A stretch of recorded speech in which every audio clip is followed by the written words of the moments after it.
Welcome to another episode of the Film Florida podcast. My name is John Lux, and I'm the Executive Director of Film Florida. Before I introduce you to our guest, thanks for downloading this episode of the podcast. Please make sure you subscribe, rate, and review the Film Florida podcast. The more subscriptions, ratings, and reviews we get, the more likely others will be able to find us. Also, don't forget we have a Film Florida merchandise page. Visit teespring.com/stores/Film Florida to purchase Film Florida t-shirts, sweatshirts, and coffee mugs. KK Jag is the Director of Production Finance for Horizon Scripted Television. In addition to having lived in Florida, KK has been involved with hundreds of episodes of television, including Florida-based series The Right Stuff, David Makes Man, and Miami Ink. We talked to her about how she got involved in the industry and her role on a television series. Here's my interview with KK Jag. Thanks for spending some time with us today, KK. Thank you. Thank you for having me.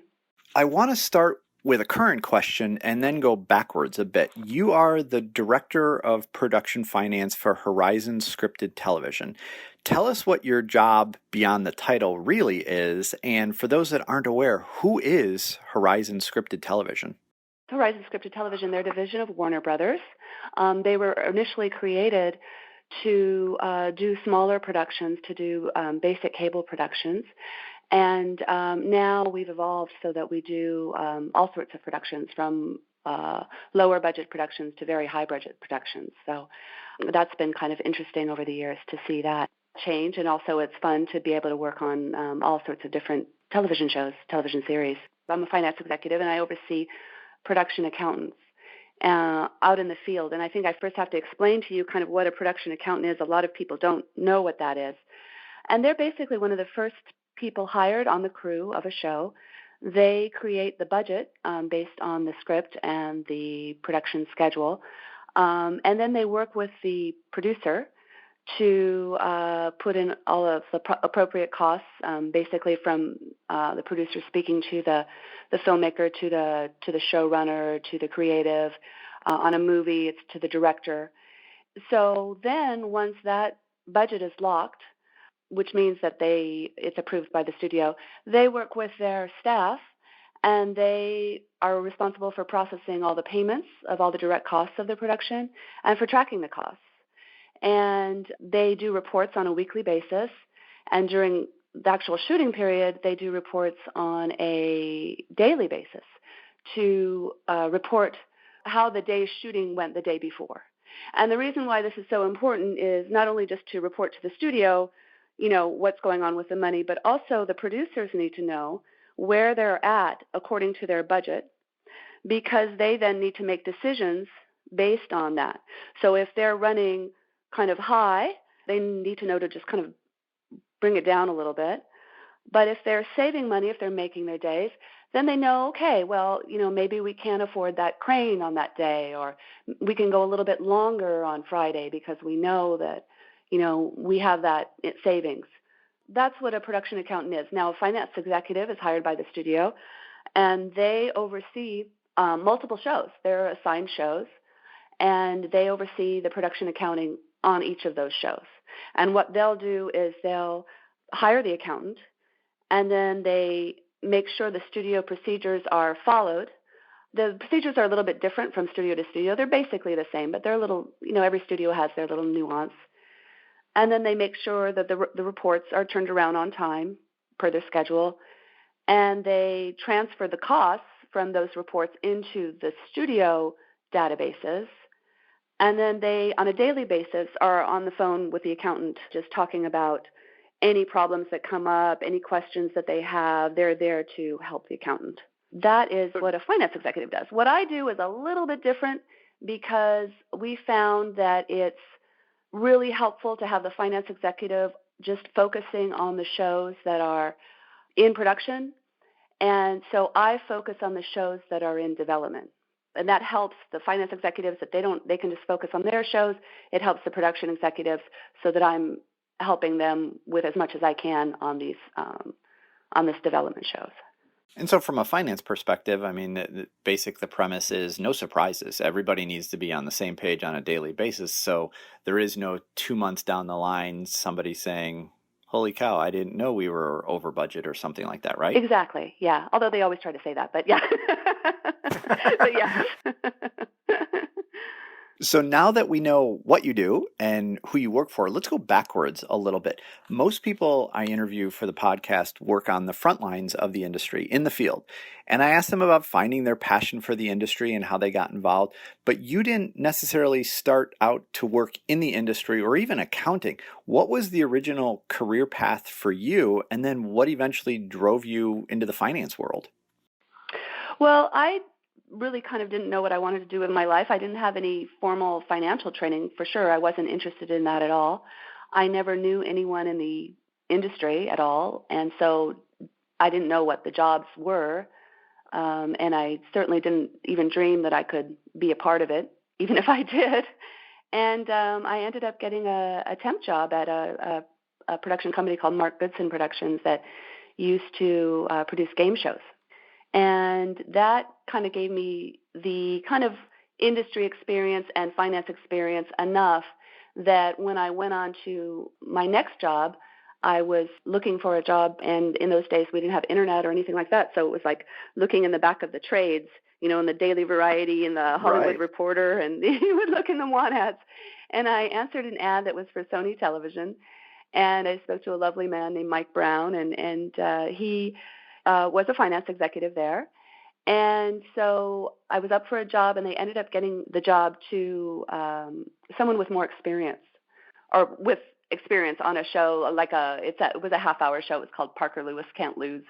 But he said, keep in touch with me. And so I kept in touch with him. Like every couple of months, I would give him a call. And it turns out that next season, they really didn't like the person that they hired, and they decided to try me. And then that's when I started working kind of on a freelance basis rather than a corporate basis, working, with the crew, as part of the crew, at the stages, in the production office. And that's when I got my passion for the job. That's when I really knew that that's what I wanted to do with my life, and I really, really loved it. Talk about your role on a television series in a general sense. When are you brought into the process? What type of input do you give? How involved do you get on a daily basis? Give our listeners a sense of your day-to-day role on a television series. Well, right now in the current job that I'm doing, I'm brought in when I call it active development. It's something that I kind of made up, but the creative department and the business affairs department work on, selling shows, selling projects to networks or to other exhibitors, if it's like a streaming service or something like that. And once they get somebody that's very interested, one of the first questions will be, how much does it cost? That's when I come in, and they ask me to put something together, and I have a team of 3 estimators, and we take a look at the script. We read the script first, of course, and the first thing we kind of think of is there a location in the script mentioned? Because sometimes there's not even a location mentioned, but if there's a location mentioned, is it a character in the script? Is it important to the script?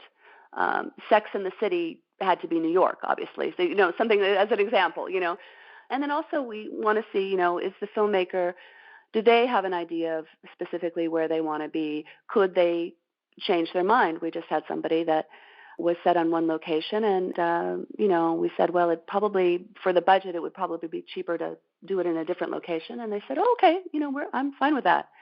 Then we start budgeting that particular location based on the script, based on the idea of the series. We need to know how many episodes. Is it straight to series? Is there going to be a pilot? And then we kind of lay the basic budget template out based on the unions that are in that location, all of the nuances that we know of that location.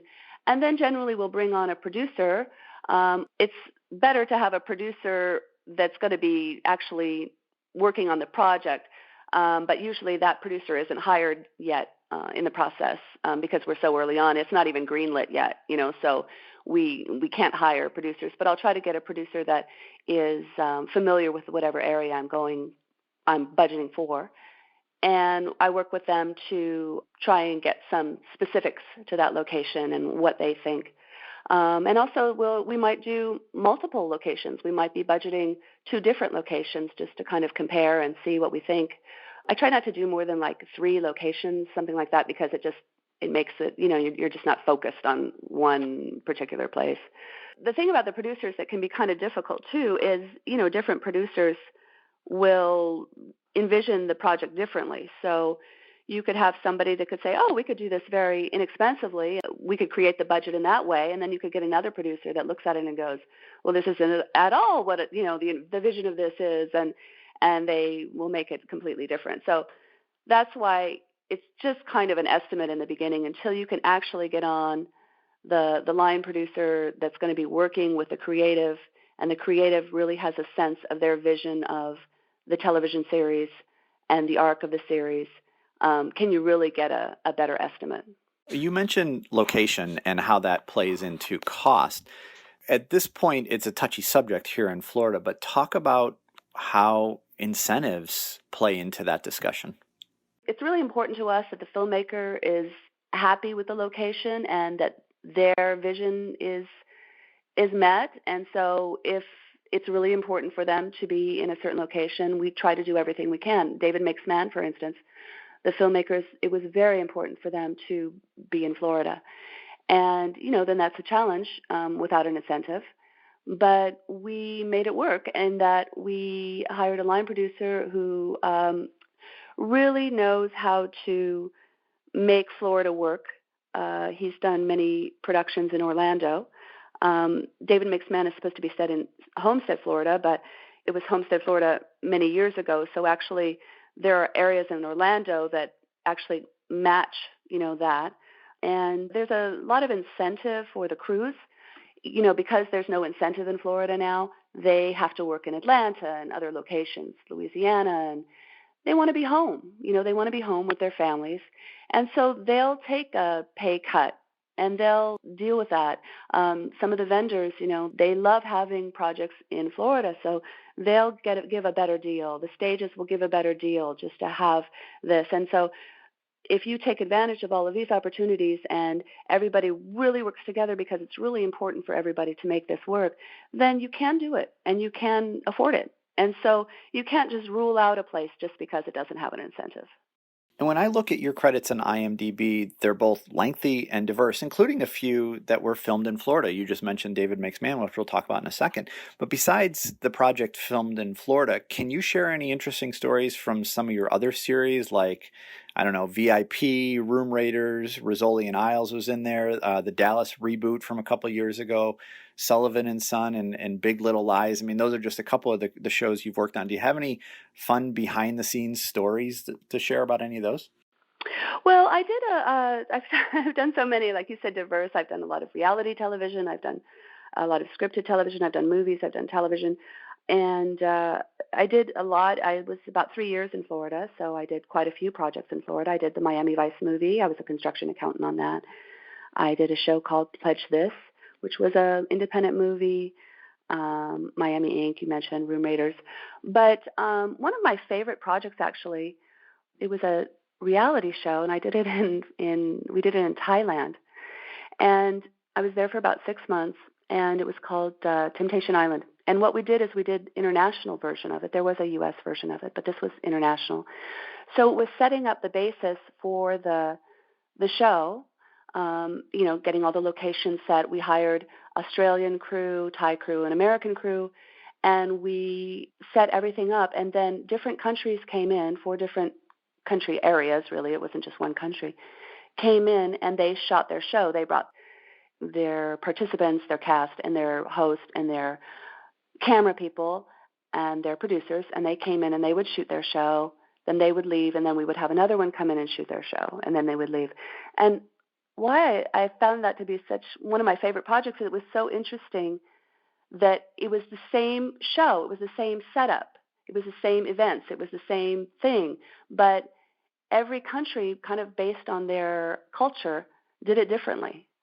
And it was just so interesting. We had Scandinavia, we had Belgium, we had an Argentine crew, and we had a English crew.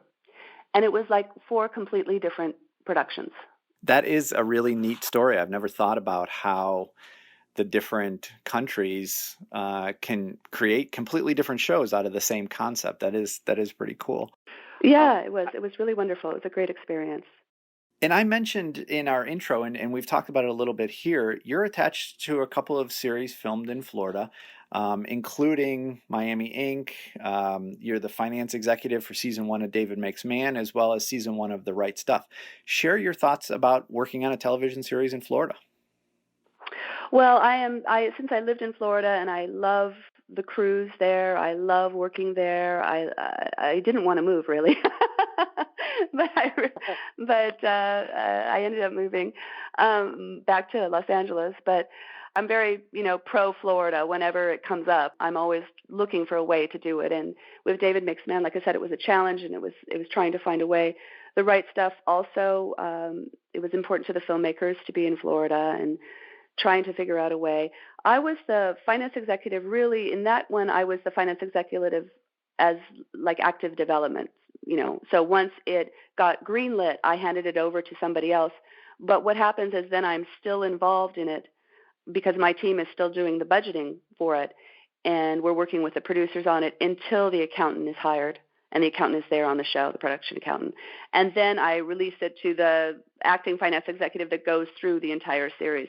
The thing about that is, and why I have it on my credits, is because I'm working on that show. I probably worked on Right Stuff for probably 2 years before it went into production. Wow. So I feel, it's very much my show too, even though I wasn't working on it during the production period. I feel very close to it, and all of those shows that I've worked on for so long, they're kind of like your babies, you feel very close. And do you ever, speaking of, some of the ones you have a little bit more pride in because you've been so deeply involved, do you ever see some of them and look at them and they come out completely different than what you kind of envisioned from the very beginning? Not really, because I'm so closely involved with it along the way that it's, and we do see dailies. I don't see them every day because I don't have a lot of time for it, but I do see it. I do, read all the scripts. I know on a daily basis, I talk to the producers. I talk to the, even if it's a remote location, I'm talking to the producers and talking to the accountant. I'm traveling to the remote location if it is, to meet up with people at least once during the production, if not a couple of times. So I'm not usually surprised by the way it turns out. And I'm more than often very happy with the way it turns out. Well, that's good to hear. And everyone has their definition of a successful television series. For instance, as an organization, our definition of success is whether a series hired enough Floridians, spent enough money in the state, portrayed Florida in a positive light, things like that. In your role, what's your definition of a successful television series? I think that it's kind of hard to say. I mean, the studio looks at it as if it's a great commercial success in that it's, liked by a wide audience. That's one way. You can look at it in another way in that, like David Makes Man, it was a great critical success. It got such great acclaim. Then also, we're very happy with shows that just go well, like the production goes well, the producers work well together, and it's a great producing experience. That also is such a wonderful thing, and we, I'm very happy to be working on shows like that. So it isn't always about, did we make money? No. I mean, at some level, it is a business, and so it's important to make money. But for me personally, the experience is important to me. So I'm always happy when the studio's happy. But on a personal level, there's other things involved for me. Sure, and that's good to hear. And you had mentioned you've lived in Florida at one point. Do you get back here very often? I don't. I lived there for about 3.5 years, and my boyfriend and I, we have a place there, an apartment there in Wynwood. But he's there every month. He has a show that shoots there every day for Telemundo called Suelta la Sopa. So he has to be there for several days during each month, and I try to get back when I can. But lately I just haven't made it back. So I miss it, and I wish I could go more, but I just haven't been able to do it lately. Well, KK, hopefully you can get back to Florida sometime soon. We'd love to have you back. Thanks for being on the podcast today. I appreciate you taking the time to talk with us, as well as giving a different perspective on the industry. And I can't thank you enough for your continued support of the industry here in Florida. And as you mentioned, you always like to send projects here, and we appreciate it and hope there's a lot more in the future.